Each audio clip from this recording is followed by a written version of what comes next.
December 19th. In 1997, the grand premiere of Titanic took place, a cinematic marvel that set new records with its staggering $200 million budget. This monumental production not only made waves for its lavish spending, but also sailed away with 11 prestigious Oscars. The visionary behind this cinematic masterpiece was none other than director James Cameron, whose fascination with the historic disaster of 1912 had been brewing since 1987. It was a documentary on the Titanic, aired on the National Geographic Channel, that first sparked Cameron's imagination. However, it wasn't until 1993 that he embarked on the journey to bring this epic tale to life. Cameron's passion for the project was evident as he dove into extensive research. Aided by a gift from a friend, a book by renowned Titanic expert Louis R. Rack. This gift, presented to Cameron on his birthday, served as a portal into the heart of the tragedy, laying the groundwork for what would become his magnum opus.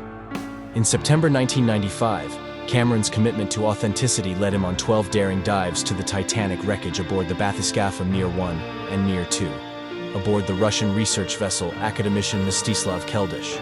These immersive experiences not only deepened Cameron's understanding of the Titanic, but also provided invaluable insights for the film's production.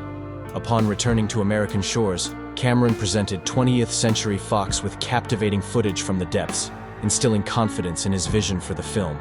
With a meticulously crafted animated video showcasing the disaster's unfolding, courtesy of the digital effects wizards at Cameron's own Digital Domain studio, the stage was set for production. On September 16, 1996, armed with funding and a boundless creative spirit, James Cameron commenced filming on a scale befitting the Titanic's legendary stature.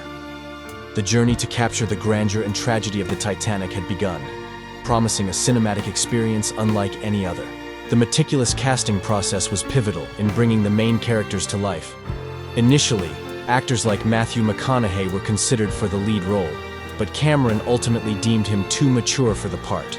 Even Tom Cruise and Christian Bale were floated as possibilities, only to be passed over in favor of Leonardo DiCaprio, who won Cameron's approval after just 5 minutes of testing. Similarly, for the role of Rose, Kate Winslet triumphed over contenders like Gwyneth Paltrow. The duo's chemistry on screen would prove instrumental in the film's success. To recreate the grandeur of the Titanic, an entire studio was erected on the coast of Baja, Mexico, complete with a massive water tank housing a near life-size replica of the iconic ship. Although slightly scaled down in certain aspects, the final model still measured an impressive 231 meters in length. Interestingly, due to budget constraints, the ship's bow was never physically constructed, but instead rendered digitally, a decision that ultimately proved costlier than its construction. Filming aboard the ship posed its own challenges, exacerbated by the mirrored layout of the set, necessitated by wind direction during filming. Despite these hurdles, the meticulous attention to detail ensured an immersive cinematic experience, transporting audiences back in time to the fateful voyage of the Titanic. The intricate process of recreating the Titanic's sailing scenes involved a meticulous combination of practical effects and digital wizardry. Using a 13-meter model of the Titanic, as well as a green screen backdrop, James Cameron's team at Digital Domain painstakingly crafted the illusion of the ship at sea. Every detail, from the mourners on the dock to the inscriptions on signage and clothing, had to be meticulously reversed to create the mirror image required for filming. To capture the majestic panoramic shots of the Titanic gliding through the waves of the Atlantic, footage of the ship laying victor in full sail on the open sea served as the basis. Filmed from a helicopter, the camera movements were meticulously replicated in the studio using the stationary model of the ship against a dark background. This intricate process ensured seamless integration of live-action and CGI elements, resulting in the breathtaking visuals that would define Titanic's cinematic legacy. We achieved unparalleled realism, as if the floating Titanic had been plucked directly from the ocean. 4 exact replicas of the ship were meticulously crafted, measuring 7.5 meters, 13 meters, 18 meters, and a whopping 44 meters in length. The final copy of the ship was even constructed to break in half during filming, adding to the authenticity of the disaster scenes. According to Rob Legato, the visual effects supervisor, one of the key reasons behind the astonishing believability of the special effects in Titanic was the constant advancement of software and hardware technology.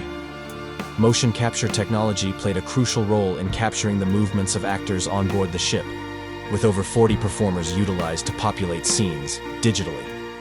In scenes, such as the iconic moment on the bow of the ship, actors were actually positioned on the nose of the set, surrounded by a green screen backdrop. Similarly, during sequences depicting the sinking of the Titanic, actors and models were filmed separately underwater, allowing for seamless integration of live-action and CGI elements. The extensive use of motion capture and chroma key technology brought the historic tragedy to life with unparalleled detail and immersion. Initially, the actors performed against a chroma key background, with scenes later composited with the set in post-production. Digital doubles and animated effects, including splashes, were added to enhance the realism of the film's visual effects. James Horner, tasked with composing the instrumental music for Titanic, faced constraints due to the film's colossal budget. The idea of adding a vocal component was initially rejected by management to avoid additional expenses. However, Horner improvised and composed a song with lyrics inspired by the instrumental piece. In a surprising turn, Celine Dion, upon hearing the instrumental version, initially declined to record the song. It took persuasion and a demo version to convince her otherwise. Eventually, Dion's rendition became iconic, marking a significant moment in her career. The scene depicting the painting of Rose's portrait was filmed on Kate Winslet's first day of shooting. After filming, Winslet inquired about her performance, to which James Cameron humorously responded, implying that she could still be replaced. Cameron himself, renowned for his artistic talents, took the brush to ensure authenticity in the close-up shots. These anecdotes underscore James Cameron's meticulous attention to detail and dedication to achieving cinematic excellence. Cameron's meticulous approach extended to the costumes worn by the characters, emphasizing historical accuracy. Designers spent a year ensuring that every outfit was perfectly tailored to reflect the era. Cameron spared no expense in this endeavor, demanding authenticity down to the smallest detail. Even the dining rooms were meticulously recreated, with every piece of cutlery, decanter, and glass matching the original design. Historical experts closely supervised the process, ensuring that every aspect of the wardrobe was true to the Titanic's era.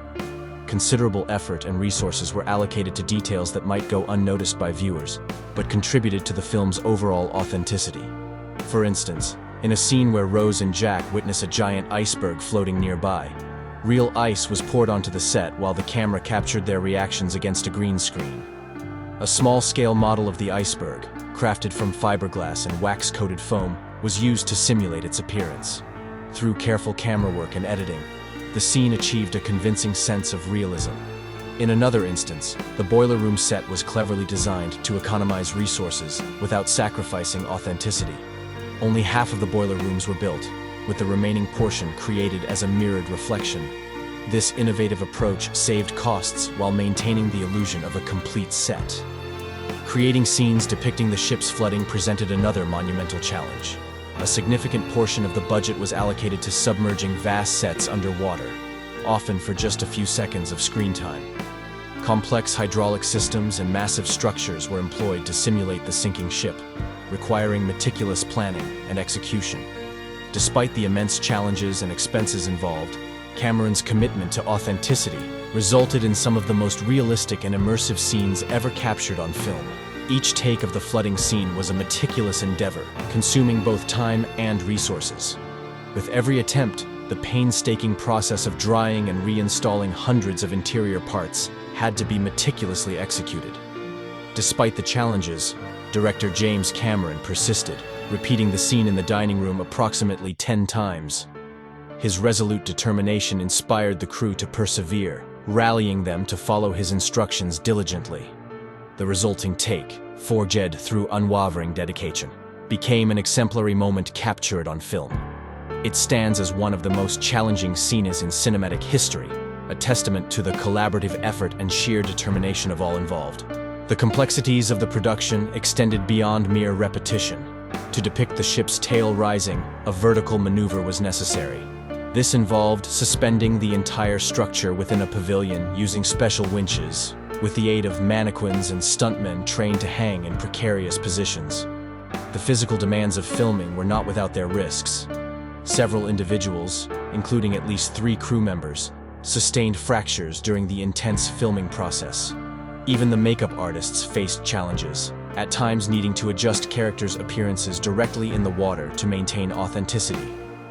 In a bid for unparalleled realism, actors braved the chilling waters to authenticate their emotions, ensuring that the portrayal of the sinking Titanic would resonate authentically with audiences. To counteract the frigid conditions, baths with hot water were provided on set, offering respite between takes. In the face of adversity, the cast and crew of Titanic demonstrated unwavering dedication and professionalism, pushing the boundaries of filmmaking to craft a truly immersive and unforgettable cinematic experience.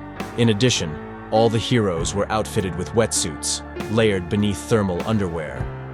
Reflecting on the filming process, James Cameron remarked that during the production of Titanic, success was not the foremost consideration. Instead, the focus was on navigating the substantial budget overruns, which surpassed initial projections. At the outset, the budget was estimated at $100 million, yet expenditures soared to $200 million, prompting concerns of financial ruin. Despite the apprehensions, the team pressed forward, resigned to the possibility of significant losses.